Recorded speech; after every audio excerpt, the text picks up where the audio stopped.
This is the OTB Television Network, a service of Capital District Off-Track Betting.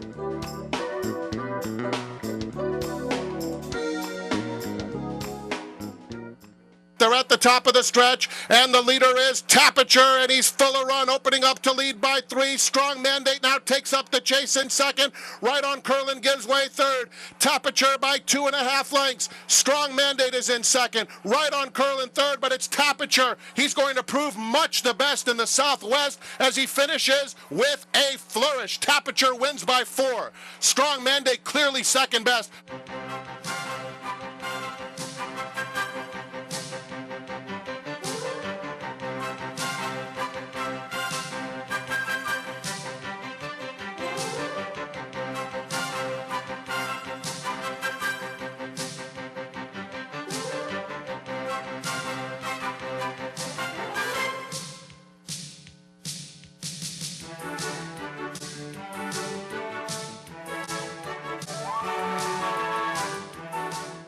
Good morning, everyone, and welcome to Down the Stretch. I'm Mark Cassano. On this morning's show, well, it's a big day of racing for the 3-year-olds at both Gulfstream and the Fairgrounds. We've got a trio of special guests, all with stake starters, beginning in just a moment with Mr. Shug McGaughey, who has top billing for this afternoon's Fountain of Youth, and we will also speak to him, of course, about Honor Code as well. Bit later on, Mr. Mike Maker will join us. He's got Vickers in trouble for the Risen Star, General A-Rod for the Fountain of Youth, and rounding it out will be Mr. Tom Amoss, whose Delta Jackpot winner Rise Up makes his 3-year-old debut in this afternoon's Risen Star. Our 3-year-old segment will feature a trio of stakes races and an updated Derby dozen. So all of that and much, much more if you stay with us for this, our final show of February. Again, good morning. Welcome to the show. It's going to be a busy one. Let's get right to it. Our first guest has a pair of exciting 3-year-olds, hopefully both on the road to Louisville. With top billing and Honor Code, he joins us live via telephone from South Florida. We welcome in Mr. Shug McGaughey. Shug, welcome back to the show. Thank you, Mark. Nice to have you. Nice to have you as always, Shug. Let's begin with top billing. And let's start at the beginning. He debuted at Laurel back in December. That's a bit unusual in itself. Well, the reason I did that was he'd been stable at Fair Hill all fall. And he got ready to run. Instead of purse was the same at Laurel's as it was down here. Instead of bringing him all the way down here, probably have to wait a week or 10 days after we said, I said, well, let's go on running. So we took him over to Laurel, ran him, and after an awkward beginning, he finished up really strong. And we were really pleased with the way he did it. What was in there, I don't know, but just the way he did it made us have a pretty positive feeling about him. Well, following that successful debut at 6 furlongs, top billing went into this January 3rd entry-level allowance at Gulfstream. And as we pick it up, going to the far turn for our audience, he is last on the screen. Shug, considering he went from a single race at 3/4 to a 1 1/8, what were your thoughts on this very close second in here? Well, my thoughts were when I entered him, I was hoping the race wouldn't go and they'd bring him back to an extra going a mile. I was not comfortable coming off a 3/4 mile race, going 2 turns, 1 1/8 here at Gulfstream. But it was there, and it went, and we ran, and I didn't really know what to expect. And I was hugely, hugely impressed with what I saw with kind of with his running style and some of the little problems that he had to overcome, and eating all the dirt that he ate. Just come up, next short or whatever it was to Commissioner. I was really glad, tickled with the way that he ran, the way that he finished, and it probably worked in our favor, Mark, that he didn't win, because there wouldn't have been another conditional allowance race that would have been anywhere for 3-year-olds going, numbers of 3 or 2 other than. So I would probably be forced for a horse that only run 2 times back in a stake, and I wouldn't have been real comfortable with that as as lightly raced as he was. So with him not winning, I was able to run him back in a condition allowance race, which we did on the 24th of January, I think. And he was a lot more professional that day. He dropped out of it, which he will today, and but when he made his run, I thought he got to his horses very, very quick, and was an easy winner. So really, you kind of hate to say this, but I think they probably finished in second, and his second start worked in his favor. I love that you brought that up, Shug. That is a great point. In a moment, we're going to have a shot of Top Billing on the screen. Please take a moment to describe him for our audience from a physical standpoint, and also talk to us about what's he like mentally. Well, from a physical standpoint, he's a lot smaller version of Curlin. He's a chestnut horse with sort of the same lines, but he's not that big. He's not a big, impressive-looking horse. But one of the things that I've liked about him is I think that there's a lot of physical improvement there. I think he's made it from his second race till now. I've been impressed with the way he's come out of his race. He ran here on Saturday. I was back up at Payson Park on Tuesday and took a long look at him, and I thought that he might even look better after his race than he did going into his race. So I do think we've got that working in his favor. But as I say, he's not a big, physically impressive type of a horse yet. I think that he will be one day. And he went through some stages in his 2-year-old year. That was why I was a little bit took me a little bit longer to get him ready to run than I wanted to, because back in the summer he sort of took a little growth spurt, and lightened up a bit. So I backed off of him, and I think he's got a ways to go. And not that he's not he looks great, and he's a nice looking horse, but he's not. Being Curlin right now, he's not really a physically hugely impressive looking horse. He's just, and mentally he's great, Mark. I mean, that's one of the things that been so easy about him. He's taken, his racing. He shipped to every race. He's taken it great. He schooled here when he schooled Thursday. He was absolutely perfect. We brought him down here from Payson, and I think that's one of the good things. I mean, if he goes on and is a decent horse, then I think a lot of our options are going to be made a lot easier just because of how well he mentally takes things. Well, that's great.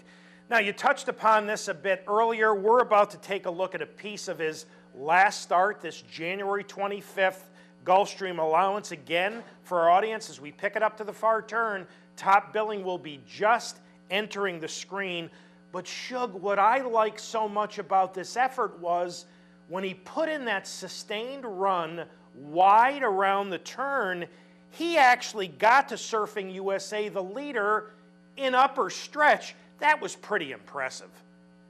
Well, that's what I was saying. I was impressed with the way, as quick as he did get to his horses. And I thought that,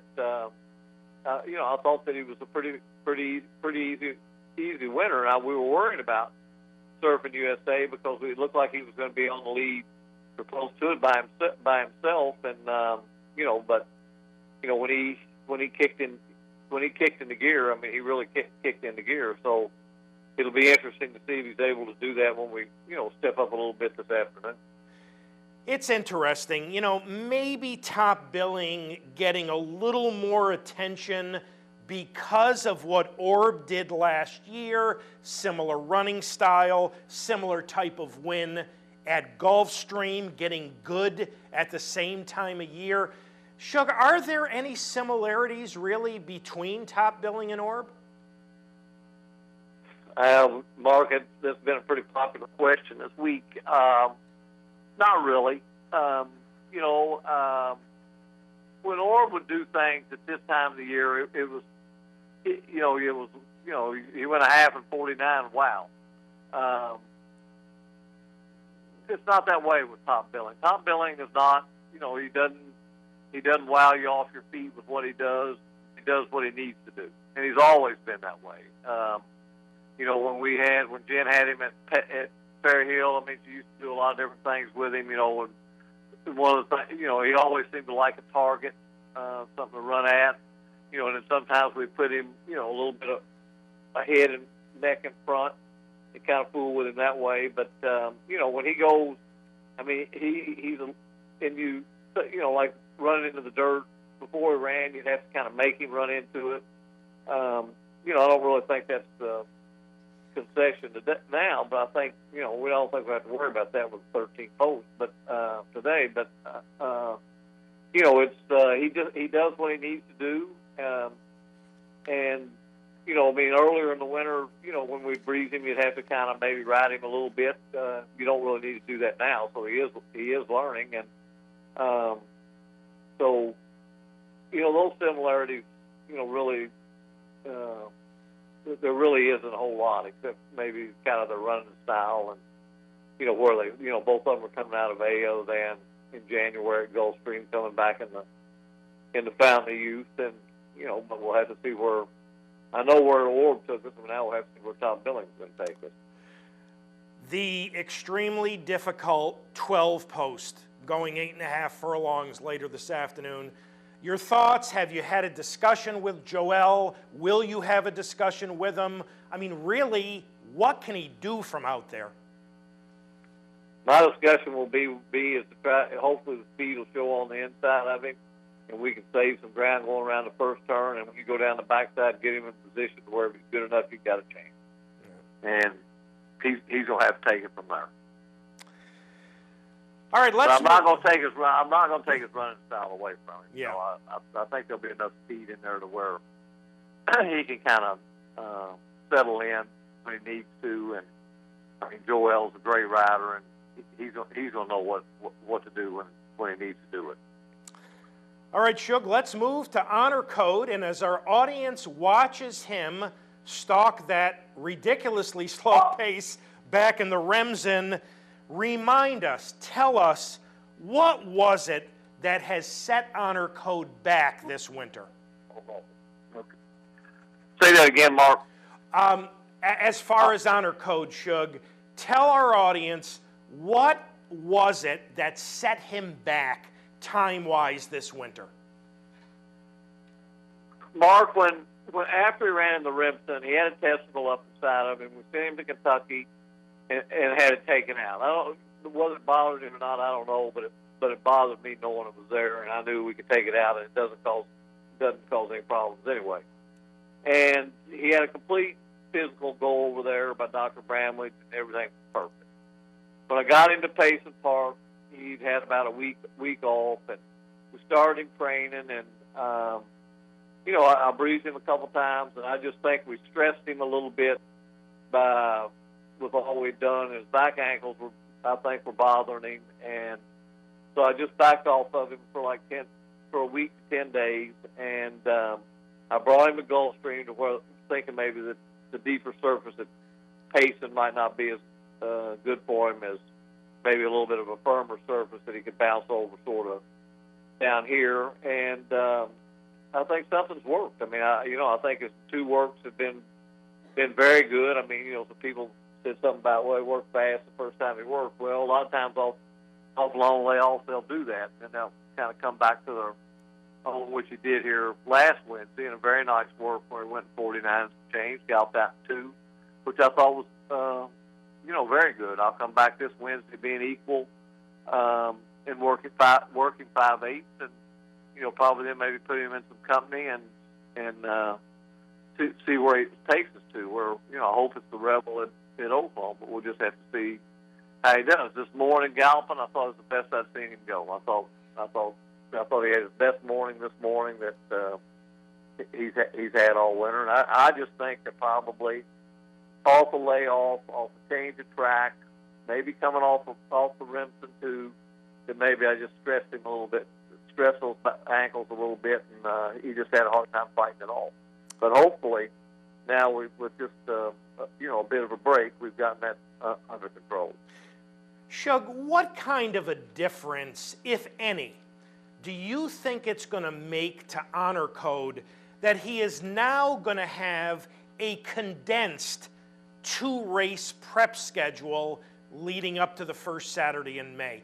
Is he the type of horse, physically and mentally, who can handle that minor setback? What are your thoughts? Well, yes. Now, I do think he can, mentally and physically, but that's a big that's a big question to answer. He went from a maiden race to getting beat, just getting beat in a kind of a troubled race in the Champagne. I mean, Havana was doing the same thing, but then he comes off 6 or 7 weeks and runs a 1.8 miles and chips over the Aqueduct to do it on in an extremely funny run race. And he was able to win.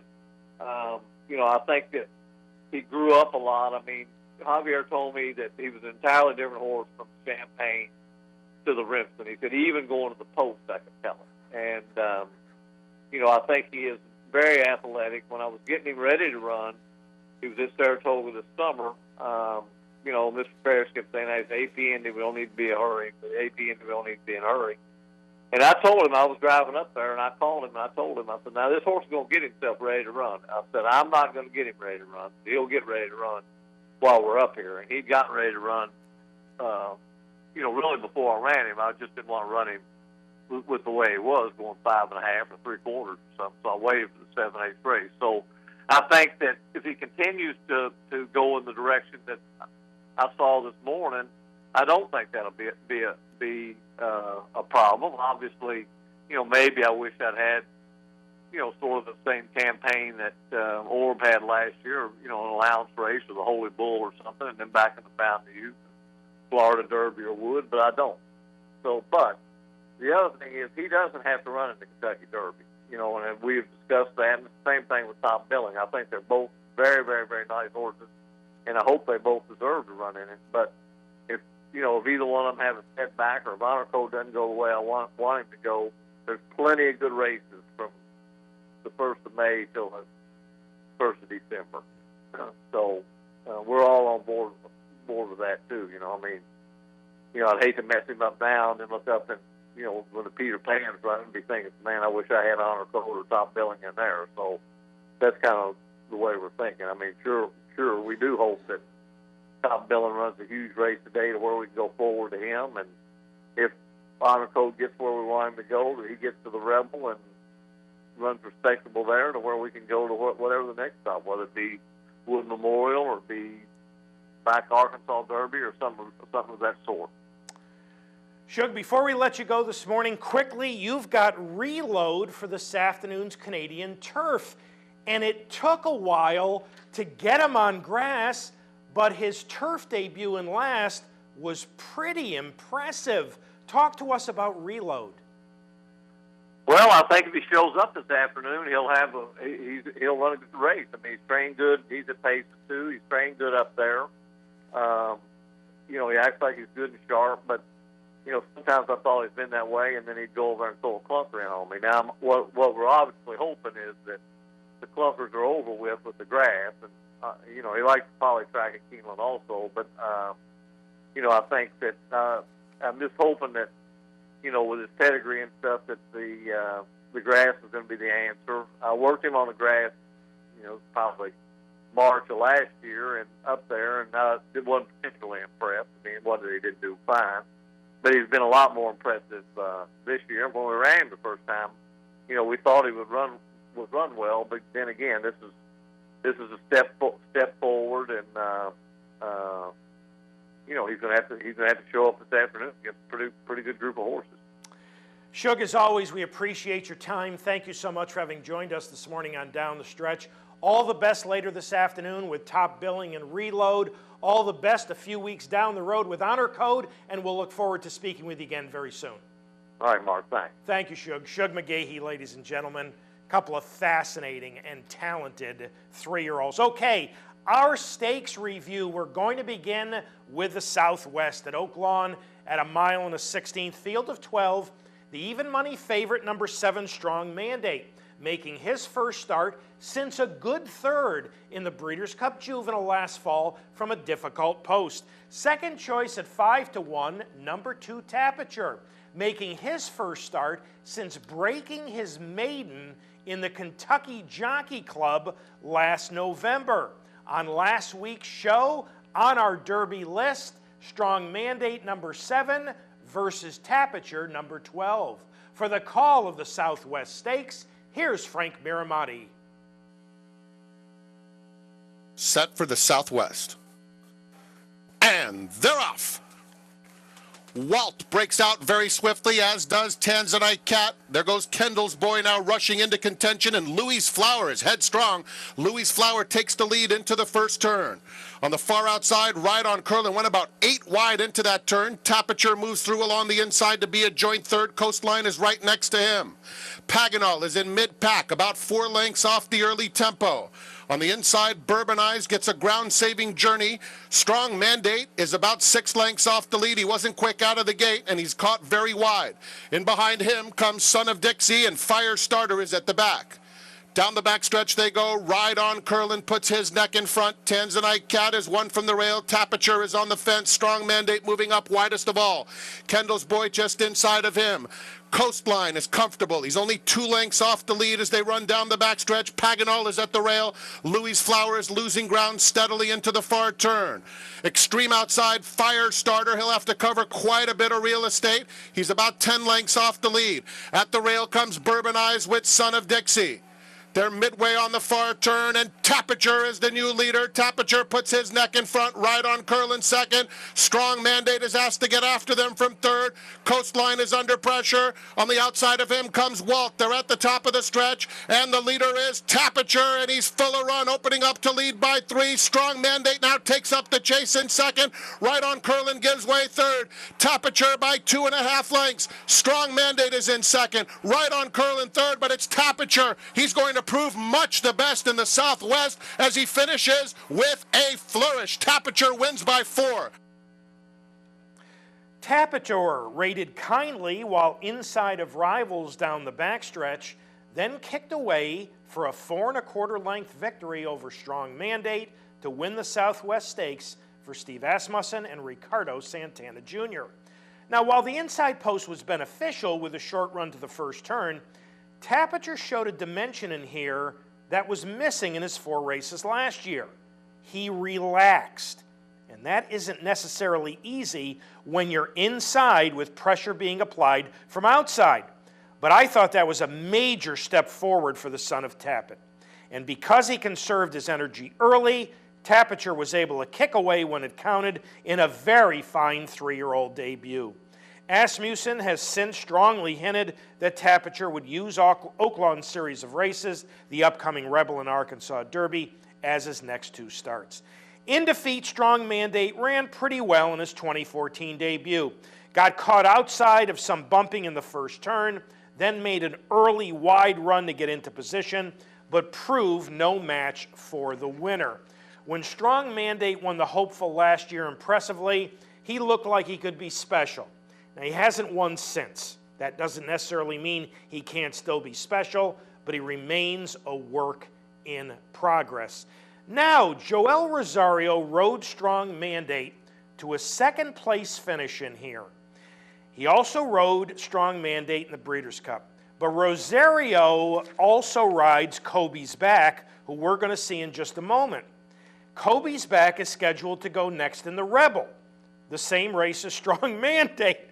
So it's going to be interesting to see who Mr. Rosario and his agent Ron Anderson choose to ride in the Rebel. Now, speaking of Kobe's Back, he was in action last Sunday in the 7-furlong San Vicente at Santa Anita, making his first start since a very troubled trip in the Hollywood Futurity, which, by the way, has become a very key race for those of you who believe in that sort of thing.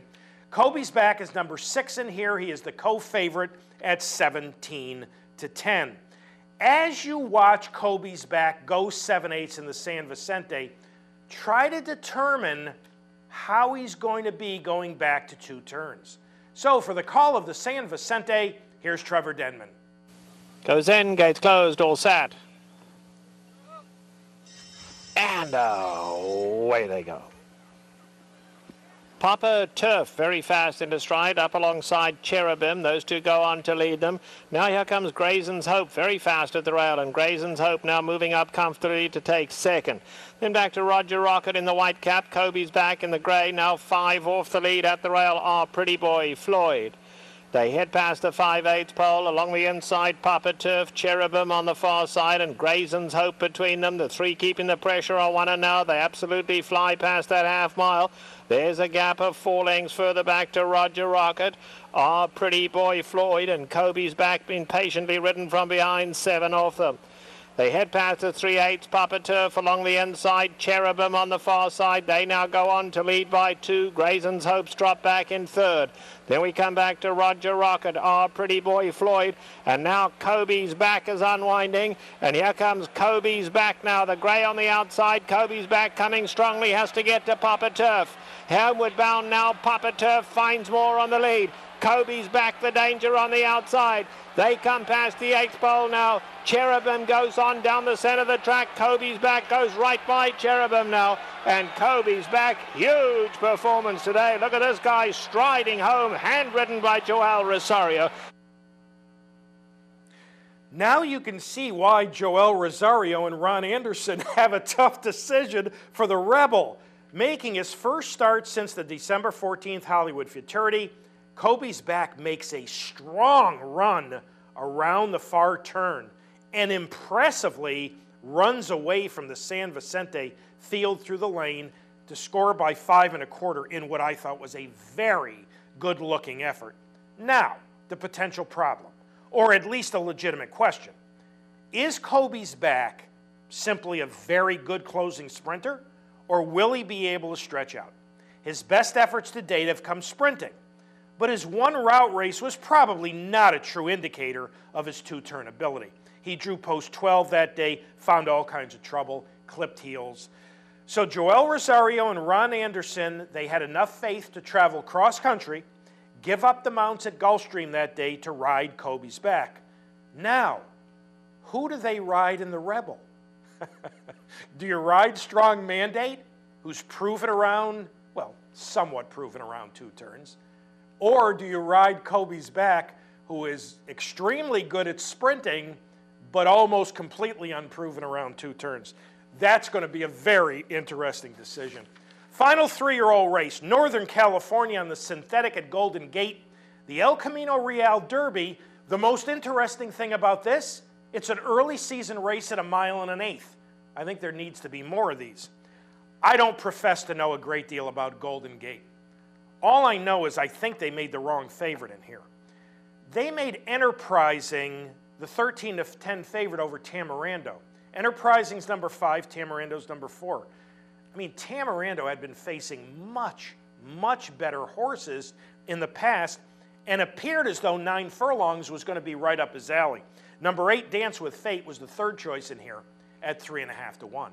So for the call of the El Camino Real, here's Michael Rona. It's a better line, racing. Enterprising away splendidly. Craftsman off okay. Infosec figuring prominently in the early going. Here they come from out wider. I'll wrap it up, the grey looming towards the front. Dance with Fate trying to slot in just behind him. Followed by Icy Ride, 2 lengths then to the Hollendorfer pair, Tamarando and Puppy Manners. It's I'll Wrap It Up persevering for the lead, crossing Craftsman and Enterprising.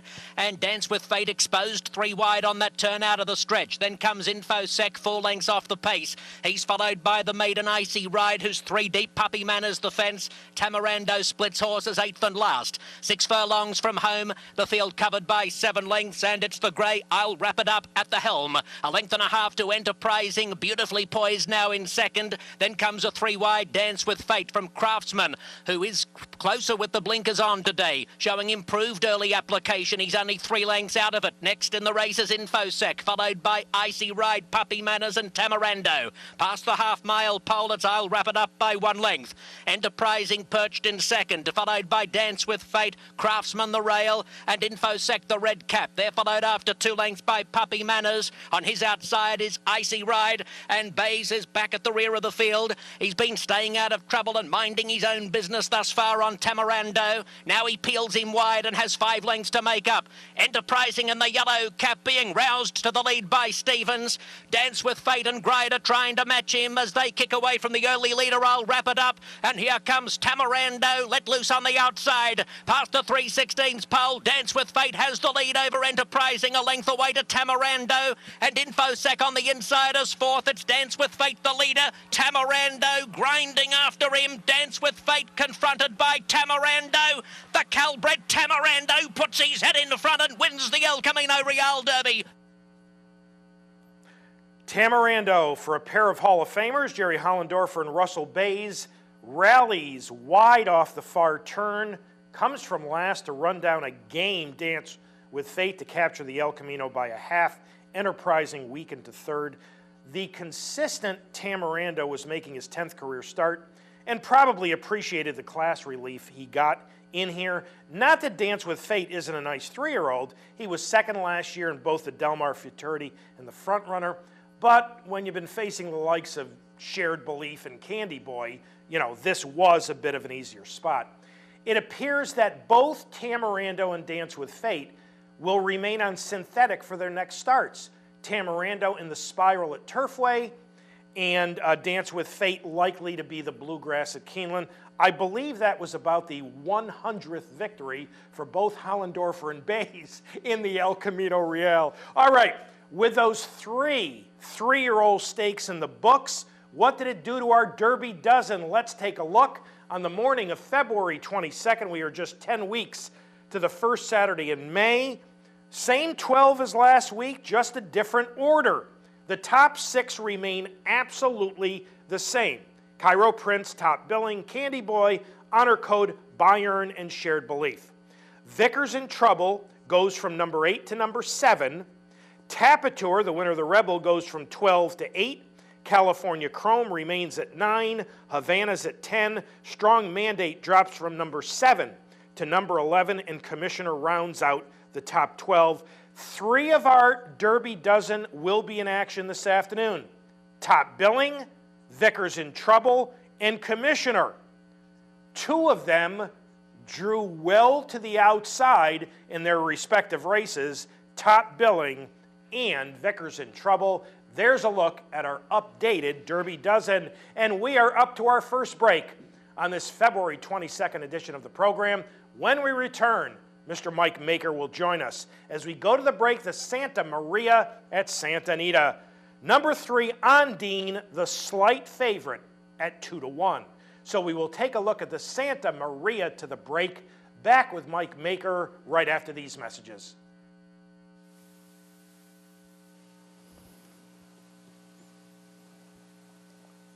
And away they go. All came out smoothly.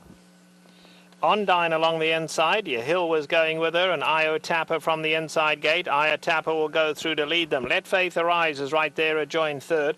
Golden Production dropping in behind the leading group, and Stanwyck will be the early trailer, 7 off the lead. Past the 7/8 they go, and Io Tapper setting the pace. Sensible one, not in any hurry. Leads it by just over a length.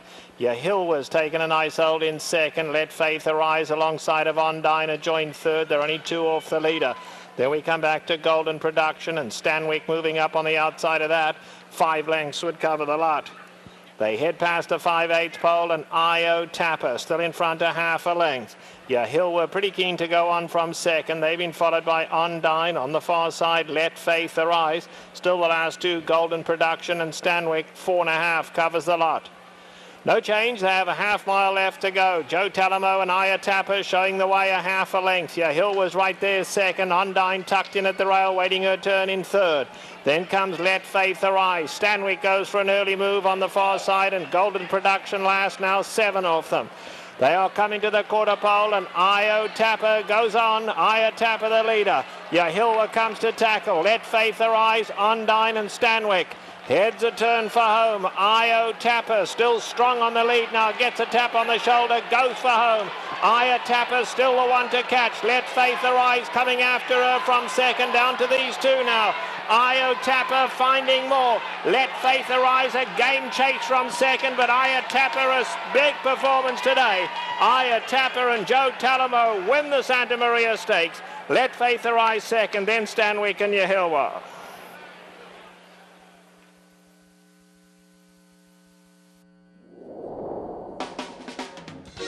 This is the OTB Television Network, a service of Capital District Off-Track Betting.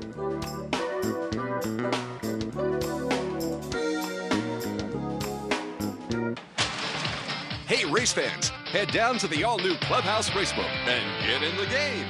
With live horse racing on more than 250 flat-screen TVs, state-of-the-art wagering terminals, fantastic food and drinks, an amazing Vegas-style atmosphere with seating for nearly 900 of your closest friends. Conveniently located at 711 Central Avenue, right off Exit 5 of I-90 in Albany, the Clubhouse Racebook is the better choice. Welcome back to Down the Stretch, everyone. I'm Mark Asano. My thanks once again to Shug McGaughey for having joined us, and Io Tapper for the red-hot John Sadler and Joe Talamo, wire-to-wire, by a length and 3/4 over Let Faith Arise to capture the Santa Maria. Our next guest this morning is going to have a very busy afternoon between the fairgrounds and Gulfstream Park, highlighted, of course, by Vickers in Trouble in the Risen Star and General A-Rod in the Fountain of Youth. We welcome in live via telephone from South Florida, Mr. Mike Maker. Mike, Mark Casano welcoming you back to Down the Stretch. How you doing, Mark? Mike, it's always nice to have you. Tell us, how did you decide to stay in Florida this morning when you've got not only Vickers in Trouble, but other stake starters at the fairgrounds? What comes into play, Mike, when you make that decision? Well, this decision was just based on kind of our personnel. We're kind of overstaffed in New Orleans and understaffed here, so I decided to stay here for those reasons, and that was about it. Obviously, I'd love to be in both places. Wish they ran them one on a Saturday and one on a Sunday like they did a few years ago. Yeah, that's right. Well, Mike, let's begin with Vickers in Trouble. And as our audience watches him romp in breaking his maiden back in December, and as we pick up the video to the far turn, he will be in front. Mike, tell us, how did Vickers in Trouble take to his early training? What was he like? He had no problems at all. He was, very laid-back horse. Really visually didn't impress you training, but did everything right. And, he ran well his first start at Polytrack on Keeneland. Needed the race, and obviously moved several steps forward off that effort. He certainly did. And Mike, did he always show good speed in the mornings when he was training up to his debut? Yes, he did. His works, he wasn't a very big horse, so we didn't really let him overdo his works, but, he did show a lot of talent. In a moment, we're going to have a shot of him on the screen. Now, you just mentioned not a very big horse. Take a moment to describe him for our audience, if you would, from a physical standpoint, and also tell us what's he like mentally. Mentally, he's great. He's got a good mind on him. When I say a small horse, he's probably 15.3, and he's strictly a bay, not a lot of white or not a lot of flash to him. Just kind of blends in, so to speak. Well, we are about to take a look at his last start in the Lecomte, and for our audience, he is number 7 in here. This is his 2-turn debut. This is his stakes debut. And Mike, as we all know, it's one thing to go from a Louisiana-bred maiden special win to an open stakes. Boy, did he run well in here. Talk to us about this. No, it was asking a lot of him, but we felt off his maiden win that it's that time of year, so we needed to take a shot while the horse was doing well, and he rewarded us. Mike, I would like your opinion, and then I'm going to ask you to tell us what Rosie Napravnik had to say to you after the race. Your opinion on 2 points in particular. Number one, as we watch him go down the backstretch, and he is stalking the pace in second, how do you think he rated this day? And then tell us your thoughts on how he acted in the run through the stretch. He ran greenly through the stretch. We kind of felt maybe it was a stick or whatever it was, but, Rosie feels that there's a lot of room to improve there, which only his third start, like you said, his 2-turn debut and so forth. So we feel confident he's going to make a leap forward today as well. How did Rosie feel that he rated going down the backside? Because, he had only had 2 3/4 sprints where he showed good speed, and here he had to sit and wait for Rosie to give him the cue. How did she think he behaved? No, it was no problem at all. He was there because he had natural speed and somebody had to be laying second, but, if he had to go third or fourth or whatever, the pace is a little hotter, it's not going to be an issue at all.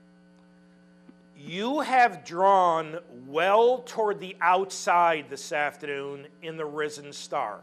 Now, at 1 1/16, there's a decent run to the first turn, but what are your thoughts and what's the strategy from an outside post?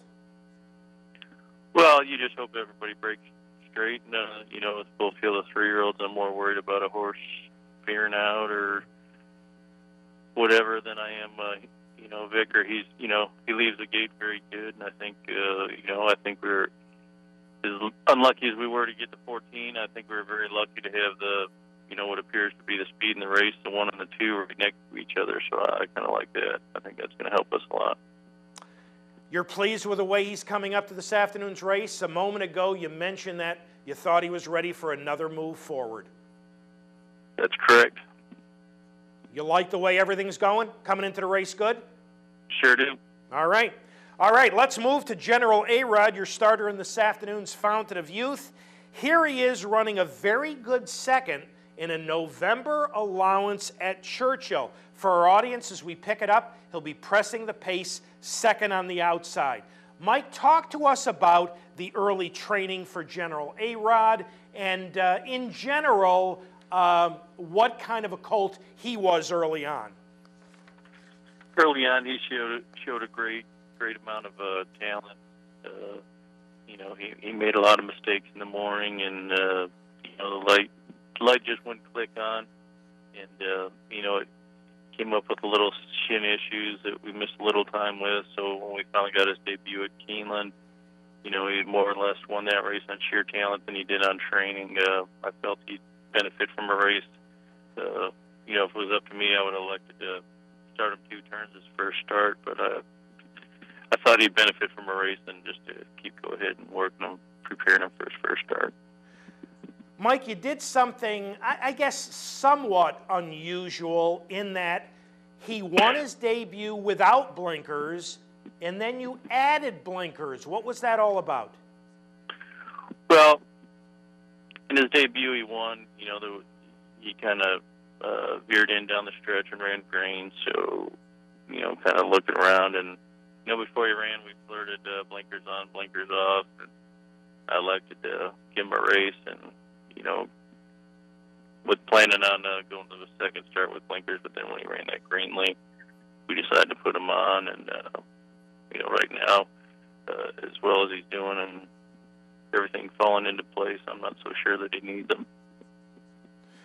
Take a moment, if you would, to describe him for our audience physically, and what's he like mentally? How's he take to his training? What's he like to be around?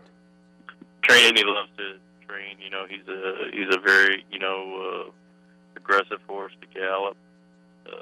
He wants to overdo his works a little bit. He's a much bigger horse. He's probably a good 17 hands. Whoa. And, he's aggressive. He'll bite you and, plays pretty rough. So, there's no white on him. He's just a plain bay horse. Mike, we are about to take a look at his last start, the January 1st Gulfstream Park Derby. For our audience, he is number 9, breaking from the extreme outside post. Now, Mike, I happen to think that Wildcat Red, who you're going to beat in here, is a very good sprinter/miler, and you outgamed him this day. Talk about this effort, if you would. Oh, it was a great effort. Turning for home, I thought, we were going to win pretty easy. That other horse was very game. One characteristic about General A-Rod is, he doesn't want to. He wants a target. He doesn't want to. He doesn't want to draw off and win. And I think coming off this race, I think he's going to be able to do that now. But ran very game against a very good horse. Mike, do trainers take a look? When he got beat at Churchill, it was Conquest Titan who came from last to beat him that day. Now, Conquest Titan is since stakes placed.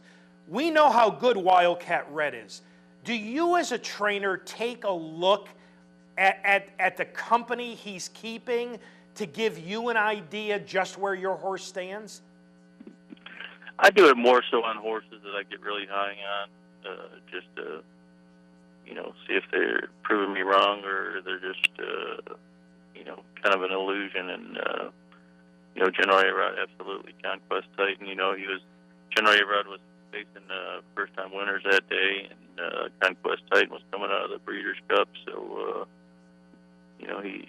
he had more seasonings, and then, Conquest Titan coming back around a good race in the Holy Bull, so absolutely we looked at. Now, Mike, I mentioned this race, the Gulfstream Park Derby, was January 1st. Here we are on February 22nd. Is this freshening or this layoff by design? Yeah, that was a plan. It would have been asking too much to, we're going to have to skip one, and that was a hard race, and, there was just no use running in the Holy Bull and then coming back. Two-turn debut this afternoon. You are drawn right outside of the aforementioned Wildcat Red. Talk a little bit about strategy and talk a little bit about your thoughts on him getting 2 turns. Like I said, 2 turns, it really doesn't have an issue. Like I said, if he's going to make his debut, I would start it off at 2 turns if he acted like he had a clue in the mornings, but I felt he needed the race, so I'm not really concerned about 2 turns at all. I assume you're not going to be too far off Wildcat Red when you go into that first turn? Well, in my perfect world, I'd like to see Almost Famous and Wildcat Red hook up and us lean a few lengths off him and blow by him, turning for home. But, I'm going to leave it to Javier. He's always nobody hotter, and he comes to paddock prepared. And when the gates open, it's out of my control, so we're just going to hand the ball to Javier. Not a bad jockey to hand the ball to. Nope. Mike, as always, thanks for your time. We appreciate it. All the best later this afternoon with both General A-Rod and Vickers in trouble, and we'll look forward to speaking with you again very soon. Okay, thank you. Thank you, Mike Maker, ladies and gentlemen. We are up to our final break. When we return, Mr. Tom Amoss will join us as we go to the break, the Buena Vista on the proper surface at Santa Anita. Egg Drop, the upset winner of the Matriarch, the 2-1 favorite. So we will take a look at the Buena Vista to the break. Back with Tom Amoss right after these messages. All set. And away they go. All appear to come out well. Along the inside, Miss Serendipity and Egg Drop are pretty quick. They've been joined now by Pontchartrain in the gold cap. Tapper Cat getting a good spot right behind the leaders with Dancing to the Stars in 5th, appealing down at the rail. Moon's My Name, the grey, only 3.5 off them. They then been followed by Unusual Hottie. Stormy Lucy's racing on the inside of her. And at the back, Customer Base, 7 lengths would cover them all. They head to the three-quarter pole and Miss Serendipity, just at a steady pace, not in any hurry. Egg Drops right there second, and Poncha Train a comfortable third. They've been followed by Tapper Cat, fourth at the rail, 3 off the leaders. My Name's Moon up alongside of that. In behind that, we have Appealing, Dancing to the Stars, only 4.5 off the leaders. On the far side comes Unusual Hearty. They've been followed then by Stormy Lucy. Customer Base been patiently ridden at the back. 8 lengths would cover the lot. Into the turn they go. Miss Serendipity at the rail, and Egg Drop right up alongside. Poncha Train threatening to run a big one. Poncha Train coming to tackle. Tapper Cat is in there as well. Tapper Cat going well at the rail if she can find some room.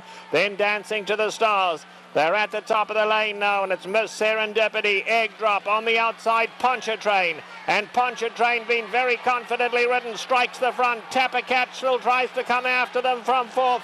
Homeward bound now, and it's Poncha Train in full flight for the wire. Poncha Train, Tapper Cat, Egg Drop battling back at the rail. But Poncha Train, another perfect ride from Gary Stevens. Poncha Train wins. Egg Drop second. Tapper Cat was third. Miss Serendipity finished fourth.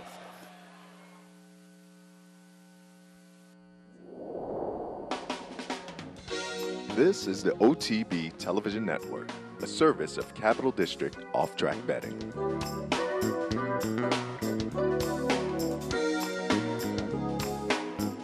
Missed one of our TV shows? No worries. Now you can catch all your favorite programs online. Simply log on to CapitalOTB.com and click on the YouTube link at the bottom of the homepage. And look for our new podcast coming soon. CapitalOTB.com. Log on today. Funding your Capital OTB bet account is as easy as 1, 2, 3. 1. Easy Money. Clearly the fastest and easiest method of depositing funds into your account. Make deposits or withdrawals in just minutes. 2.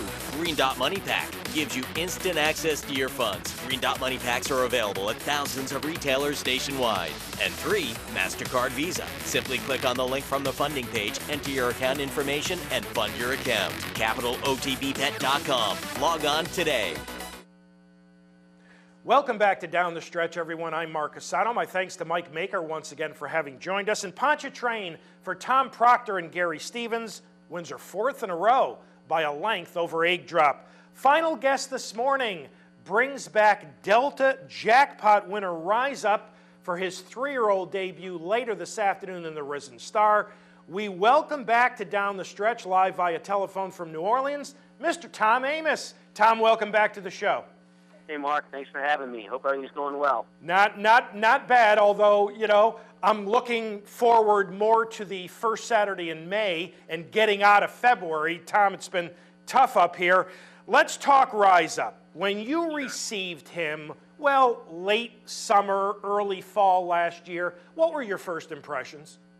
Well, I'd actually run against him in the race that I bought him out of, which was the Mountaineer Juvenile. I was third that day. As a matter of fact, I was at Saratoga that day and watched it on the TV in the clubhouse, and Rise Up won the race and won it very convincingly. And at that point, I tried to purchase him privately with the hopes that maybe he could go further in distance. We ran him initially off the bat at Churchill and the Iroquois, and that race was a real disappointment. He made the lead. It was a hotly contested pace. He didn't relax very well, and he faltered and ran 6, beat about 7 lengths. We spent a lot of time working with him, getting used to other horses, going in company, sitting behind horses in works, in hopes that we could kind of break that habit of being too aggressive. You know, I think we really accomplished it in the Gene Lafitte, which was the prep for the Delta Jackpot. He laid second that day off the pace and came on and won convincingly. And then, of course, the Delta Jackpot was just one of those races where nobody really wanted to go to the front. We took it and were able to, use that to our advantage and win pretty convincingly. Well, we are about to take a look at the $1 million Delta Jackpot. For our audience, Rise Up is number 10, the Extreme Outside Post. Tom, I thought Gerard Melanson did an outstanding job for you, nursing him in the early stages in the run through the lane, made the lead but didn't force the issue, and he ran awfully well this day. Mark, I think that's exactly the way I would characterize it. When we broke, we saw some other speed in the race. The real speed we thought was to the inside of us, and that was Mark Cassie's Spitestown Colt. He didn't break well. At that point, the complexion of the race changed dramatically, and Gerard was not necessarily thinking lead, and you can kind of see that with the way his hands are positioned on Rise Up out of the gate. Ended up making lead, relaxing him there, and it was a race that we won. I will point out this to your viewers, Mark. Delta Downs is what we call a bull ring track. It's only in circumference 6 furlongs. So if you've got an athletic horse that makes turns well, and Rise Up does that, it can take you further distance than what you might go on a traditional track. So Rise Up's race that day at a mile and 16 really was appealing to the naked eye, and had the impression that, distance is not going to be a problem for him. But today's race at the fairgrounds is going to be at a mile oval, and the stretch is about twice as long as Delta. And we've got some questions to answer with Rise Up, and hopefully we'll answer them in a positive way. Now, the Delta jackpot was late November. Here we are in late February. Right. Was that layoff by design? Yes, it was by design, and I'm going to bring you back to My Loot last year, who also was laid up from the end of November until we came back in the Risen Star. And what we learned from My Loot last year, who went on to be third in the Preakness, was that these horses need a break. You can't just run them every 3 weeks and expect to have a horse for the tougher 3-year-old races. So Rise Up's break was by design. He took a month in Ocala at one of the farms there, and he's been training intently ever since about the beginning of January. Tom, we're going to have a shot of him on the screen in just a moment. Take a moment to describe him for our audience from a physical standpoint, and also talk to us mentally. How's he take to things mentally? Sure. Well, let's start with the physical part. Every once in a while, you're lucky enough to take a horse at 2 and give him a little time to bring him back and see some substantial physical development, and we got that with Rise Up. He's a bigger horse, and he's a stronger made horse than he was at 2. So he's grown out of his little boy body, and he started to become a muscular kind of a man. I guess there's no other way to put it, and that's appealing to me, because you need that in these bigger races. Mentally, he's always accepted the teaching that I've given him. So, like I said, in the Iroquois, he didn't relax well. We've had 2 races subsequent to that. We've been teaching him to relax. He's accepted those lessons well. And although today's race might find him on the lead, it won't be the kind of race where he's aggressively on the lead. So you're not worried at all that him coming in here a bit fresh, even though, as you mentioned, he's taken to his training lessons very well and has learned to relax better, he is pretty fresh today. Is that any concern for you? Yeah, I mean, Mark, that's a fair question. Plus, we're down on the inside. We're in the 2 hole. So we're going to have a lot of horses outside of us that are going to be gunning for position. And if they're even with us, it may make for a very crowded first turn and something that Rise Up may not handle, being that crowded early. My best guess of today's race is that Rise Up's going to break clean. He's going to avoid a lot of the traffic. And unless somebody does something really ridiculous, I think it's going to be Rise Up on the lead, trying to control things on the front end. How's he been working coming back to his return? Well, you can take a look at his works, and I will tell you that 2 back, his work shows it to be 5/8. That was actually a 6 furlong or 3/4 of a mile work in a gallop out, but it was really foggy that morning at the fairgrounds, so it doesn't appear except for the portion of the work they could catch. So he's had a pretty substantial work back on February the 10th. He came back with something kind of quick and fast on the 15th of February to just kind of make sure that speed is going to be available to us as we need it out of the gate today. So, last year I said I can't remember if it was this show or another, but I said to the viewers that you were not going to see My Loot's best race in the Risen Star. That's right. And we didn't. I do think you're going to see, a Rise Up as a horse that's fit and ready to go today. Tom, you mentioned earlier he's got something to prove. I mean, his major victories have come at Mountaineer and Delta Downs. And to take nothing away from those tracks, he's got to step it up. But you've been around a lot of good horses. Can he be a good horse? There's no doubt he's a good horse. Whether he's a good horse at a mile and 16 and further, or is more of a middle distance horse, is a question that has to be answered. I mean, look, I hold no illusions of trying to make a Derby horse out of a horse that's not. This race today is going to answer a lot of questions. Well, Tom, as always, we appreciate your time. Thank you so much for having joined us this morning on Down the Stretch, and all the best later this afternoon, bringing Rise Up back in the Risen Star.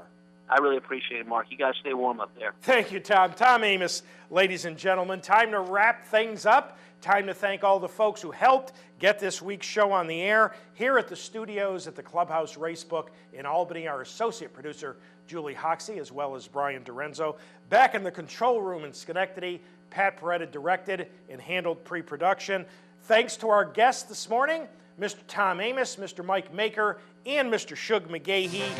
What a wonderful, wonderful afternoon of racing.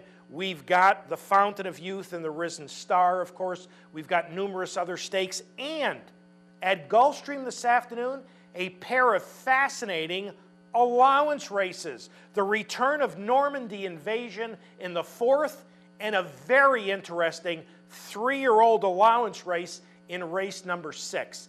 You've got the Canadian turf, so it's going to be a good day of racing. So, as always, thank you so much for having joined us this morning on Down the Stretch. Enjoy all the racing action from coast to coast here at Capitol this weekend. Have a terrific upcoming week. And from all of us here at Down the Stretch, we'll see you next week.